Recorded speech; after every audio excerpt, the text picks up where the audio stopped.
नमस्कार प्रिय भक्तों, आप सभी को सीता नवमी की हार्दिक शुभकामनाएं। सीता नवमी सीता माता के जन्मोत्सव के रूप में मनाई जाती है।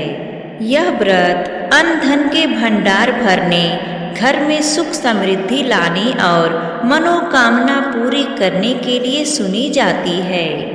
यह कहानी सीता जी द्वारा 12 वर्षों तक नियम से राम लक्ष्मण को कहानी सुनाने का प्रतीक है, जिससे प्रसन्न होकर माता लक्ष्मी घर में वास करती हैं और सभी कष्ट दूर हो जाते हैं। प्रिय भक्तों, चलिए इस सीता माता की कहानी को हम सुनते हैं। यह कहानी सीता माता कहती थी और श्री राम इसे सुना करते थे। एक दिन श्री राम भगवान को किसी काम के लिए बाहर जाना पड़ गया तो सीता माता कहने लगी कि भगवान, मेरा तो 12 वर्ष का नित नेम है, अब आप बाहर जाएंगे तो मैं अपनी कहानी किसे सुनाऊंगी। श्री राम ने कहा कि तुम कुएं की पाल पर जाकर बैठ जाना और वहाँ जो औरतें पानी भरने आएंगी उन्हें अपनी कहानी सुना देना। सीता माता कुएं की पाल पर जाकर बैठ जाती हैं। तभी वहाँ एक स्त्री आई। उसने रेशम की साड़ी पहन रखी थी और सोने का घड़ा ले रखा था। सीता माता उसे देखकर कहती हैं कि बहन, मेरा 12 वर्ष का नित नेम सुन लो।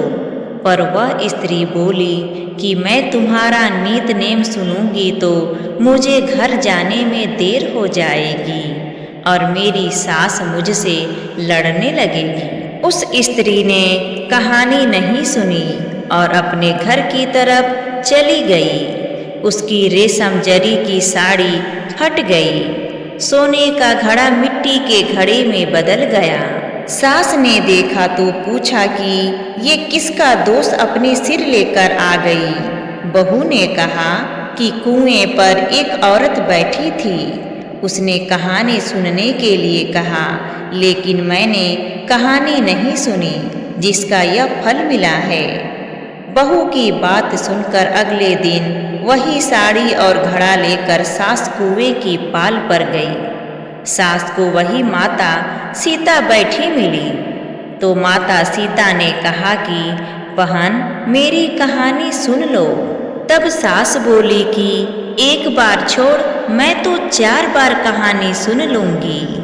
तब सीता माता ने अपनी कहानी सुना दी। राम आए, लक्ष्मण आए, देश के पुजारी आए, नित नेम का नेम लाए, आओ राम बैठो राम, तपी रसोई जियो राम, माखन मिश्री खाओ राम, दूध बतासा पियो राम, सूत के पल का मोठो राम, साल दुसाला पोठो राम, साल दुसाला ओढ़ो राम, जब बोलूं जब राम ही राम, राम सांवरे सबके काम, खाली घर भंडार भरेंगे, सबका बेड़ा पार करेंगे, श्री राम जय जय राम।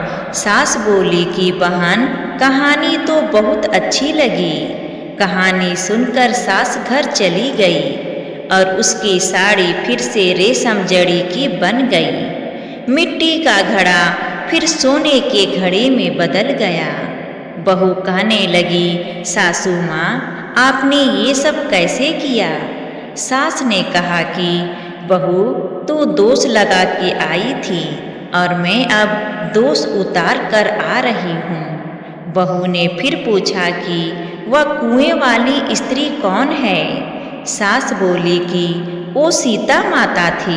वह पुराने से नया कर देती हैं, खाली घर में भंडार भर देती हैं। वह लक्ष्मी जी का वास घर में कर देती हैं। आदमी की जो भी इच्छा हो उसे पूरा कर देती हैं। बहू बोली कि ऐसी कहानी मुझे भी सुना दो। सास बोली कि ठीक है, तुम भी सुनो। और सास ने कहानी शुरू की। राम आए, लक्ष्मण आए, देश के पुजारी आए, नित नेम का नेम लाए, आओ राम बैठो राम, तपी रसोई जियो राम, माखन मिश्री खाओ राम। दूध बतासा पियो राम, सूत के पलका मोठो राम। साल दुसाला पोठो राम, साल दुसाला ओढ़ो राम।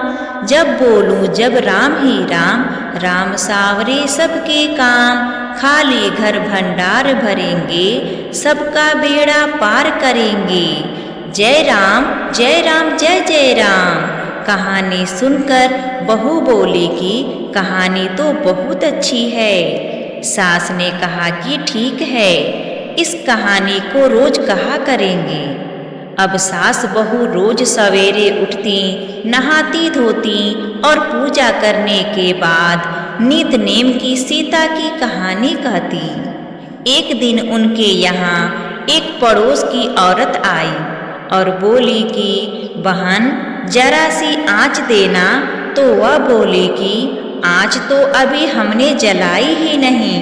तब पड़ोसन ने कहा कि तुम सुबह 4 बजे से उठकर क्या कर रही हो?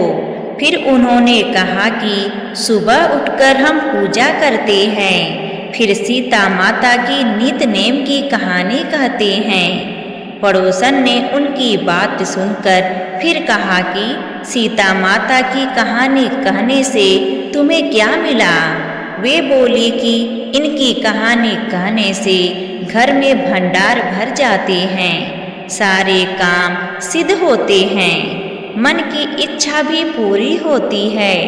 तब पड़ोसन कहती है कि बहन ऐसी कहानी तो मुझे भी सुना दो फिर। वह बोली कि ठीक है, तुम भी यह कहानी सुन लो। राम आए लक्ष्मण आए, देश के पुजारी आए, नित नेम का नेम लाए, आओ राम बैठो राम। इसी तरीके से पूरी कहानी को सुना दी। सारी कहानी सुनने के बाद पड़ोसन कहने लगी, बहन कहानी तो मुझे बहुत अच्छी लगी। अब वह पड़ोसन भी नित नेम सीता माता की कहानी कहने लगी। कहानी कहने से सीता माता ने पड़ोसन के भी भंडार भर दिए। हे सीता माता, जैसे आपने उनके भंडार भरे, वैसे ही आप हमारे भी भंडार भरना।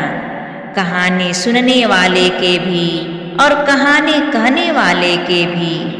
प्रिय भक्तों, अब आइए नित नेम व्रत की पूजा विधि जानते हैं। सुबह जल्दी उठकर ब्रह्म मुहूर्त में स्नान करें, स्वच्छ वस्त्र धारण करें, घर के मंदिर में या कुएं नदी के पास स्थान स्वच्छ करें, नित नेम की कहानी की पुस्तक पढ़ें या कथा सुनें। पूजा में माखन मिश्री दूध बतासा आदि का भोग लगाएं, नियम से दीपक जलाएं। कहानी सुनने के बाद साष्टांग प्रणाम करें और भगवान का आशीर्वाद लें।